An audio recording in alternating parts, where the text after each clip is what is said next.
Halo para pendengar, dimanapun kalian berada. Balik lagi di channel Gary Christopher.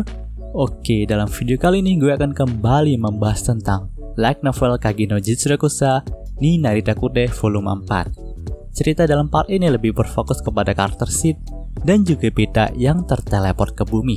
Gimana keseruannya? Mari kita mulai langsung aja pembahasannya. Pada part sebelumnya, kita sudah dikenalkan sedikit dengan karakter Kage no Minoru dan Nishino Akane. Pada part kali ini, cerita pun kembali menyorot ke karakter Sid dan Beta. Seperti yang kita tahu, kalau waktu itu, Sid dan Beta itu tersedot ke portal yang tercipta dari Black Rose. Di sini, Sid pun tersadar dari pingsannya akibat memasuki portal itu. Tapi, ia pun menjadi kebingungan tentang keberadaannya sekarang ini. Ia pun tidak menyangka akan terteleport ke tempat asing. Padahal ia itu hanya ingin terlihat keren ketika tersedot ke dalam sebuah portal di hadapan anak buahnya saja. Dan itu merupakan sebuah penyesalan bagi dirinya. Ia pun terus menatap ke arah sekeliling untuk mengamati ia itu terteleport kemana. Dan seketika itu, ia pun tersadar bahwa saat ini ia berada di atas aspal yang retak di depan rumah orang yang sudah setengah hancur. Di pintu masuk rumah itu juga tertulis sebuah huruf hiragana yang berarti Tanaka. Melihat hal itu, Sid pun menyadari bahwa saat ini ia pastinya sudah terteleport ke bumi dan tepatnya ia berada di Jepang. Lalu, Sid pun mulai memperhatikan sekelilingnya lebih detail lagi, di mana ada banyak sekali mobil yang sudah hancur dan rumah yang sudah hancur. Di sini ia pun menegaskan lagi bahwa memang saat ini ia terteleport ke Jepang. Tapi, ia pun tertanya-tanya kenapa ia harus terteleport ke Jepang. Dan lagi, kenapa ia harus terteleport ke kota ia berasal. Lalu di sini Sid pun dengan santainya bergumam bahwa aku pulang. Tapi, kesampingkan itu semua. Yang harus lebih dikhawatirkan saat ini adalah keadaan Jepang yang sangat buruk. Di mana-mana hanya tersisa mobil dan rumah yang hancur, seperti diterpa angin topan. Tapi tiba-tiba saja, ia pun merasakan ada seorang yang mendekat ke arahnya dari belakang. Jadi Sid pun langsung berbalik dan bersiap untuk menyerang. Namun tak disangka, orang itu adalah Beta. Di sini, Beta pun langsung berteriak untuk menghentikan tuannya yang akan menodongkan pedang ke arah dirinya. Lalu, Beta pun bertanya kepada Sid tentang di manakah mereka saat ini. Mendengar pertanyaan itu, Sid pun langsung ingin berperan sebagai pemimpin yang mengetahui segalanya terhadap Beta. Dan lagian, Beta itu kan nggak tahu tentang Jepang. Jadi, di sini Sid pun pengen pamer pengetahuannya kepada Beta. Ia pun langsung berbalik kepada Beta dan bertanya, apakah kau tahu tempat ini? Menanggapi hal itu, Beta pun terdiam sejenak untuk berpikir. Lalu setelah beberapa menit, ia pun menjawab bahwa ia tidak mengenal tempat ini. Mendengar hal itu, Sid pun langsung berkata bahwa ini adalah dunia lain. Dunia ini disebut bumi. Dan tempat ini disebut Jepang. Mendengar jawaban dari Sid, Beta pun langsung kagum dengan pengetahuan tuannya itu. Ia tidak menyangka kalau tuannya itu bisa mengetahui informasi dari dunia lain ini. Dan bahkan ia juga mengetahui negara tempat mereka berada. Di sini, dengan bangganya, Sid pun berkata bahwa ia baru saja menerima informasi dari benda-benda yang ada di sekitar mereka. Setelah mendengarkan perkataan tadi, Beta pun kembali menunjukkan rasa kagumnya kepada Sid. Namun di sini Beta pun bertanya kenapa mereka berdua bisa sampai terteleport ke bumi.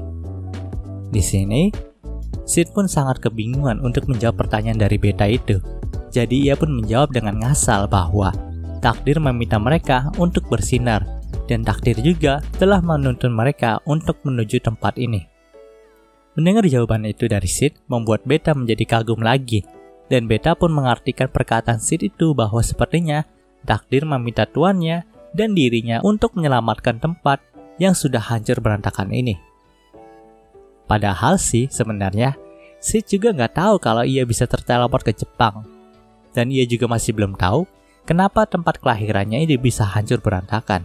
Tapi yang lebih penting daripada itu semua, Sid pun bersyukur karena ia bisa tampil keren di hadapan Beta.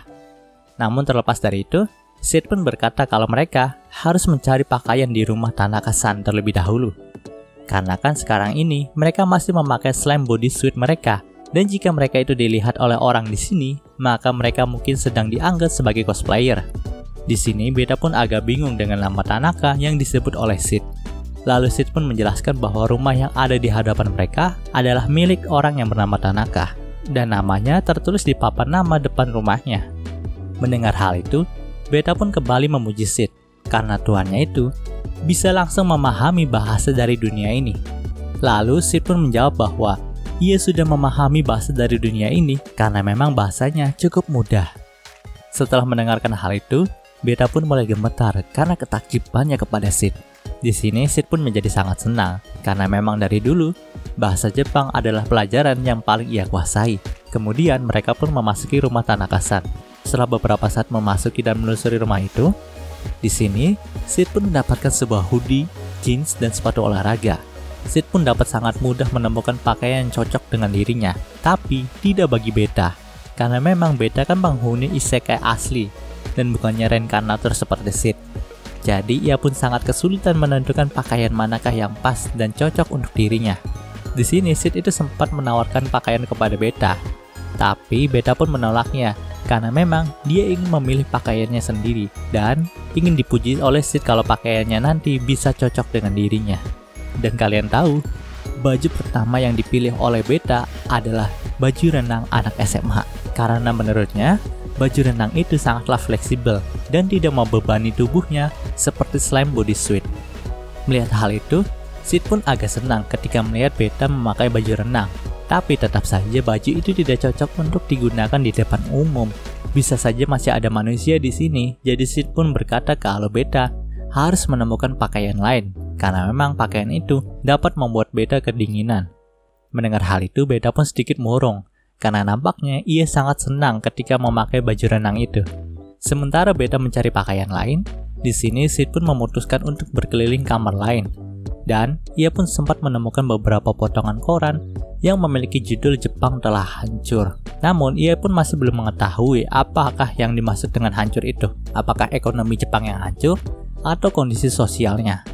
Tapi Sid pun memiliki sebuah harapan, yaitu semoga saja semua umat manusia yang ada di Jepang ini sudah terancam punah, mengingat betapa berantakan tempatnya ini.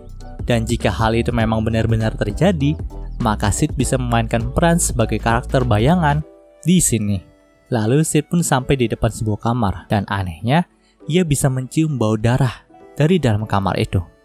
Setelah ia membuka pintu kamar itu, ia pun terkejut karena ada 3 mayat manusia yang sudah hampir menjadi tulang belulang di sana. Dan jika dilihat dari kondisi mayat itu, Sid pun dapat menyimpulkan bahwa ketiga orang ini telah dibunuh secara brutal. Mungkin juga yang membunuh mereka bukanlah manusia, melainkan binatang, karena ada sebuah bekas luka gigitan pada ketiga mayat itu. Namun, pada saat Sid ingin mengobservasi mayat itu lebih lanjut, tiba-tiba saja Beta itu memanggil Sid dan menanyakan apakah baju yang ia pakai kali ini telah cocok untuk dipakai dirinya atau tidak. Di sini Beta pun berjalan ke arah Sid, dan ia juga sempat melihat ketiga mayat tadi, tapi tidak ada kesan apapun dari dirinya. Bahkan, ia melangkahi ketiga mayat itu dan menganggap bahwa bajunya ini lebih penting daripada mayat itu. Namun setelah Sid melihat baju yang ditemukan oleh Beta, mata Sid pun menjadi melebar, dan ekspresi mukanya tampak tidak percaya kalau Beta memakai baju itu. Di sini Sid pun berusaha untuk menenangkan dirinya terlebih dahulu, dan berusaha menjelaskan kepada Beta bahwa baju yang ia pakai saat ini bukanlah baju yang bisa dipakai sehari-hari. Namun Beta pun berkata, kalau bukankah baju yang ia pakai saat ini sangat mirip dengan slime bodysuit milik mereka? Mendengar perkataan itu, Sid pun berkata iya. Tapi Sid juga berkata kalau pakaian itu biasanya dipakai untuk membuat sebuah perbudakan para babi di sini.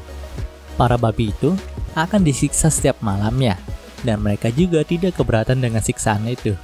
Dan justru sepertinya mereka akan senang ketika disiksa menggunakan kostum itu. Di sini, Beta pun menjadi terkejut dengan perkataan Sid. Lalu ia pun berkata lagi kalau memang saat ia menemukan baju ini di sebuah kamar tidur, ia juga menemukan sebuah topeng dan cambuk tipis di sana. Tapi ia sangat ragu bagaimana cambuk setipis ini bisa menyiksa seekor babi. Yaps, baju yang dipakai oleh Beta adalah baju seorang masokis. Tapi tentu saja, Sid pun menolak Beta yang memilih pakaian seperti itu. Seandainya jika Sid tidak menolak pakaian itu, mungkin saja nantinya Sid bisa diangkat sebagai seorang masokis. kalau nantinya ada seorang yang melihat dirinya dan beta berjalan sambil memakai kostum itu. Dan cerita di part ini pun berakhir. Oke, mungkin segitu dulu pembahasan dari light novel volume 4 part kali ini. Jika kalian suka video ini, jangan lupa untuk like, komen, dan juga subscribe ya, dan juga share, agar gue lebih semangat lagi dalam membuat video dalam channel ini. Terima kasih telah mendengarkan sampai titik ini. Gue Gary Christopher, signing off.